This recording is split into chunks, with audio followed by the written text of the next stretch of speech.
Hello and welcome back to my series called Teach Me Something. Now, today I am joined by the very handsome, the wonderfully weird in a great way, Lewis Huckstep. How are you, mate?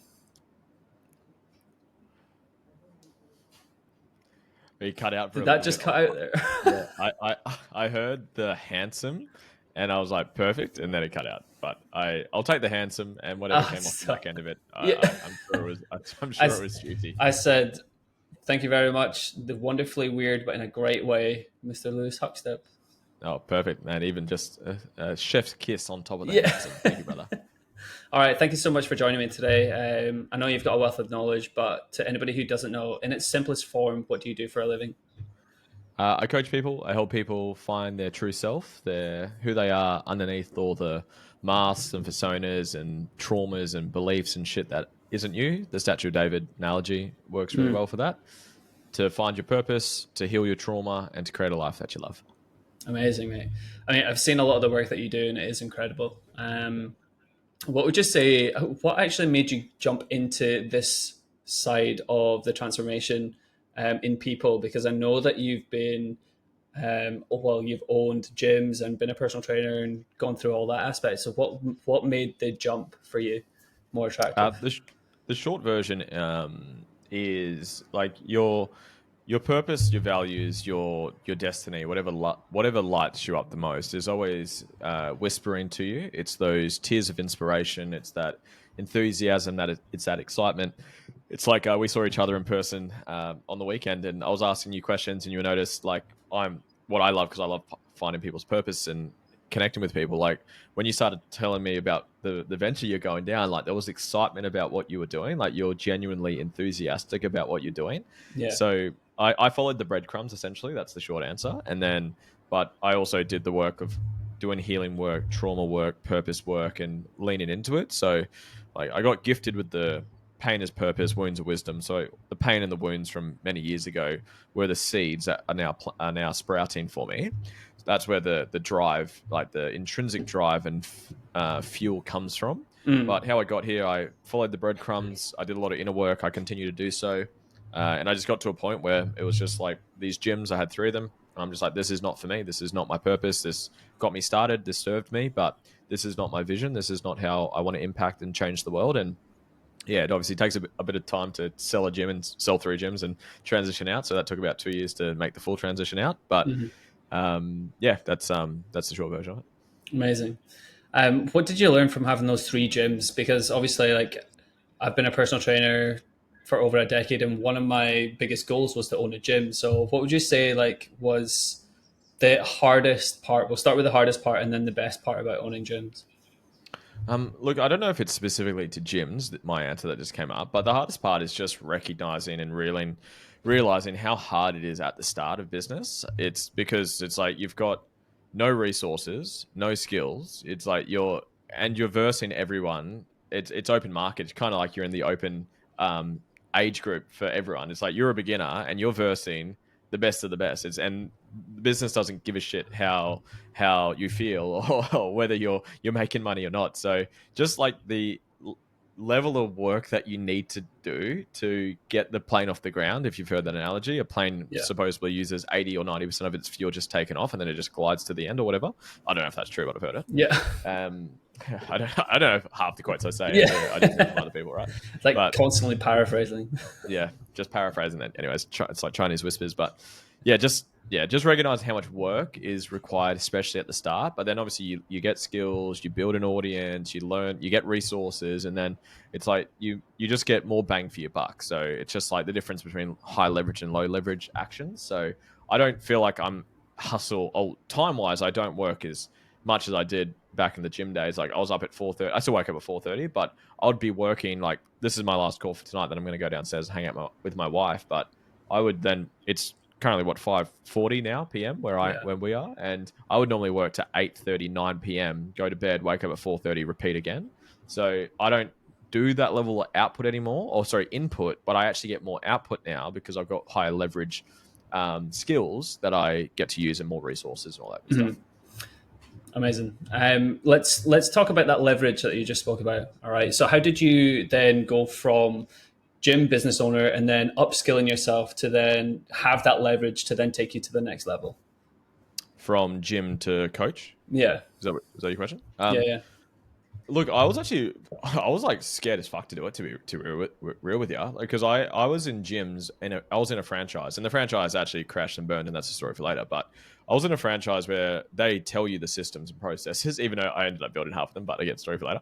But like it was the unknown. So I was going from a system that I've been doing for 7 years, and I'd build it up, and we learned how to get leads and sales and sign up members and build up the revenue and all that stuff. So I'd learned all those things to then go to a business model where I didn't have a mentor. Like I didn't have anyone showing me how to do it. And obviously I've signed up with mentors, and I've worked with mentors since I currently have a mentor. But I was actually I was super scared to do it, to be real. Like the change was still there. The fear of change was still there. But it just kept coming back to like, where do I want to be in the next 5 to 10 years? What's my purpose? What lights me up? What am I here to do? So yeah, what was your specific question? It was just, yeah. Can you zoom in on that My question a bit my for me? question was, how did you then accumulate the skills to then have the leverage to then take you to the next level? So you could either, we've already covered from a gym owner or personal trainer Yep. to coach, but then because you're doing so well right now, I mean, you're a published author now, Soon to be next week. right? Soon to be, Oh, soon to be. So yeah, how did you just accumulate the leverage and the skills across that time period? Did you just okay. invest in like mentors, like you just said, or different practices like NLP? Yeah, for sure. Yeah. So in that gym chapter, I did a ton of self growth, business growth, and personal growth. I think I invested in that 7 year period about 300,000 or 350 into mentorships, masterminds, inner healing shit, and all that stuff. Worked with Cohen Ray. He was fantastic from a business, like holistic business and personal perspective. So I had a lot of like fundamentals of business. Obviously, I didn't have specifics to building a service-based online coaching business, but obviously a gym service-based business is obviously there's gym. All business has fundamentals: sales, marketing, offers, adding value, client journey, customer experience, and stuff like that. So I had I'd done my apprenticeship in business. Let's put it that way. I'd done my apprenticeship in the gym, so I knew the basics of it. I knew how to get lead. I've always been good at getting leads and sales. I've always been pretty solid at that and making a good product. I think I'm a terrible brander. I think branding, I still don't understand. I just paid someone $5,000 just to do up my branding because I don't Yeah, know what I'm doing. fair. I just wear black and white, brother. Black shirts every day. Yeah, I wear Crocs when I go out. So yeah, so I don't. There's obviously some things that aren't my strengths. I don't really understand them, and I delegate now. Um, but during that time, I did my NLP, as you mentioned. I did timeline therapy, hypnotherapy. I did a couple of other things. I recently just did my DMartini certification, my DMartini facilitator.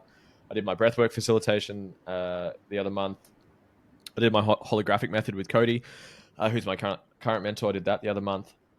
So I'm still definitely in the self growth addiction phase. So I still definitely do a lot of growth with that stuff. But I'd done the fundamentals of business through the gyms, and then it was just applying it over to the coaching world. And honestly, the first 12 months, even 18 months, I was just trialing business models because I didn't know what business model I wanted to build. I knew I wanted to coach people. I know how I wanted to help people. I just yeah, didn't know what business model suited me. So I remember I've always taken on one-on-ones. I still love one-on-ones because I work from home. I like don't leave the house. So my clients, like honestly, I know besides my wife and like three friends, I talk to my clients more than anyone. So yeah, I don't actually talk to that many people, which people seem to be surprised by. So I've always taken on one-on-ones, but then I was like, I was just testing different types of business models. So I ran like a weekend event, I ran a 10-week challenge, I ran a week-long event. So it was like kind of a couple of hours each day for a week. Then was doing high ticket courses, like you pay $5,000 for a one-off course, lifetime access to it. yeah, And I tried all these things, and that was just like 18 months of trialing things, and I'd learn different things along the way. I signed up to Sabri Subi's program, helped me with my sales, my marketing. I love yeah, Hormozy, so binge his stuff all the time. And it was at the end of last year when I transitioned my business model from high ticket one-off sales. So one-on-one coaching has always been consistent. But then I was like, okay, what's the other piece to scale it? What's the other piece to, because you can't yeah, scale one-on-one, obviously, there's limited impact you can have on that. So it's like, how do I do this? And I was doing weekend events, I was doing week-long events, I was doing challenges, I was doing high ticket programs. That's what I finished on. And then school, I this was before Hormozy actually bought into it. I actually transitioned my business model over to school because I wanted to have reoccurring revenue, Yeah. and I was making good money. I was making between 50 to 100 grand a month by myself with an online assistant, just doing sales calls all day, just like doing sort of five, six, seven sales Mm. calls a day. So I was making really good money, That's so good. Yeah, yeah. but it's like you have to go hunt again. You have to like every month you're back to zero. Where like now I sell a 75 or 49 US dollar a month community, recurring revenue community, and like right now I've got 240 paying members in there, and the churn's really good right now. So I'm only losing like I think like 5%. So I'll this So month good. I'll lose whatever 5 members.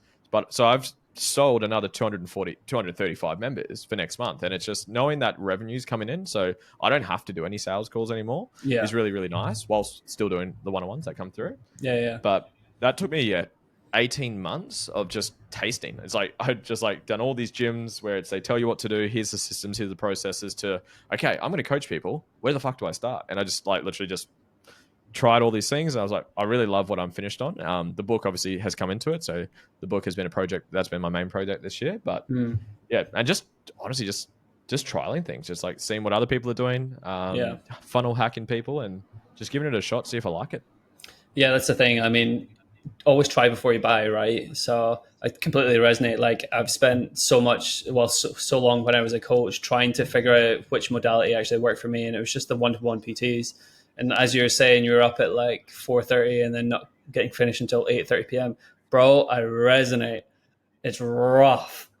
Try get a nap midway through the day as well if Oh you ever god, do that. literally, if you've got the time, if you're not Yeah, training, it's crazy. yeah. Um, so as a coach now, I know you help people find their purpose. So if someone's listening to this and they don't know how to find their purpose, essentially, what would be their first stepping stone for you? I've got a podcast. Go to my podcast, episode 300. I do the actual proper process there. So you can go do the full one. I'll give you a short version of it now. It's a greater the pain, greater the purpose, greater the wounds, greater the wisdom. Your purpose is an expression of your greatest core wound. So whatever was most painful for you in childhood, it and a healed expression of that is what your purpose is. So my core wound has been hurt, rejected, and feeling lost. So I got diagnosed with Asperger's, autism, ADHD. So I struggled mentally, emotionally. I had a lot of mental and emotional abuse growing up in my childhood, in my family dynamic. So my core wound is hurt. A healed express version of that is to heal and expand consciousness. So when I heal people, like I got my community that I mentioned, we ran a session last Friday, which was a healing session, which I pretty much take them through an integration process to heal a trauma and a trigger of theirs. When they're like, there's like certain moments during the process where like the tears flow, the heart opens, and all that stuff. Like when they're doing that, I've got tears flowing from me. I'm just Mm, like, this is fucking amazing because there's that quote that you become who you needed when you're at your lowest. It really aligns with what I just said.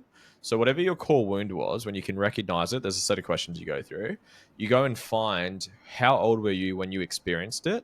What did you need back then? So for me, I was 6 years old, feeling hurt, feeling lost, feeling rejected, feeling emotional, feeling just shit. What did I need back then? I needed support. I needed mentorship. I needed safety. I needed healing. I needed emotional regulation. Look what the fuck I do for people. So mm, I've become the person I needed when I was at my lowest. And then how do you commercialize that? That's when what you do is the fullest expression of who you are, you will do your life's best work. So yeah, recognize your purpose, which is your core wound expressed, and then figure out how can you give this to the world. Generally, it can be through a business. You don't have to. You can find a career that is aligned with that. yeah. But if it wants to be the full expression of you, then yes, it's going to be a business. So yeah, there you go. Sick, bro. Appreciate that. All right, I've No got one worries. final question for you, right? So, as a coach, do you feel like it's difficult to live up to your online personality but in private? Oof. It's just cut out again, didn't it? Yeah, I heard has it as a coach, is it hard to live up to your online? I heard so maybe Yeah. profile presence. Is that what you're gonna say? Is it, yeah. So, as a coach, do you feel like it's difficult to live up to your online persona but in private? For me, not so much. I try to be pretty authentic through my stuff. Like there's Yeah. videos of me crying online. There's videos of me sharing. I don't have like a schedule for these types of posts, but like when I've really got something that's been really like I've been struggling with, I'll generally jump on and just film like an unedited, I just literally just click record and talk for like 5 minutes, and I'm pretty used to doing that. So I'd probably earlier on, yeah, like try to show the highlights and how intellectualized I am and how smart I am and how great I can help you and all that shit, and try to Mm, pedestal myself. But not yeah. so much these days. I'm pretty authentic. I try to keep it pretty authentic. Like most of my content's really unedited. I just do it off my phone. I've done podcasts on like I did a mushroom trip the other day, and I did a podcast and just recorded all my takeaways, why I did it, my healing things, some insecurities that came up, some fears that came up. So I speak Yeah. pretty authentically. I'm sure there'll definitely be some things that I haven't shared online, but Yeah. yeah, there's I think I'm Cool. pretty similar, probably Yeah. 90-95% aligned with who I am in person. Amazing. Yeah, it comes back to that integrity piece, doesn't it? So Yeah. try to remain the person who you say you are online. I feel like a lot of people, a lot of coaches that I've spoken to have struggled with that in the past. Like I'm one of them. Um, so yeah, transitioning and trying to be as authentic as you possibly can, I think can Oh, be quite a scary shift for some people. And something that may help with that, yeah, man, is I learned this from my mentor Cody, is your best clients, your soul aligned clients will have the most amount of alignment with what your core wound is. So back to what your purpose mm, is, because they're seeing the part of them that they want to become. So the more you can actually be vulnerable with what your wounds are, what you're journeying, what you're experiencing, what you're challenging, what your challenges are, the people who are experiencing similar things, they're like, holy shit, this is my person. This is who I want to work with. It's like yeah, I love the people don't buy coaching, they buy coaches. So the more authentic you can show up and raw, vulnerable, real, and don't just cry about your problems online all day, but like sprinkle a little bit of that in there. yeah, Of people like, holy shit, this is my person. This is I feel like connected. I'm not sure what it is about this person, but I just feel connected with this person. I think you feel like he gets me. So yeah, yeah, that's helped me with it. yeah. Amazing. Lewis Huckstep, everybody. Where can people find you? Lewis Huckstep, Instagram's where I'm most active. I've got a website. I don't think it looks very good, but I have a website. I've got a book launches next Friday. I'm not sure what time this will be Yes, it recorded. does. Yes, it So does. pumped How for that. good. So I don't How know where you good. can find that. It'll be somewhere. So just yeah, Google me. You'll find me somewhere. Yeah. YouTube. Yeah, I don't know. Marketing, branding's not my thing, but you'll be able to find me somewhere. That's okay, bro. I'll put all your links in the description and tag you. Thank you, No brother. stress. Thank you so much for having us. Crush it, brother.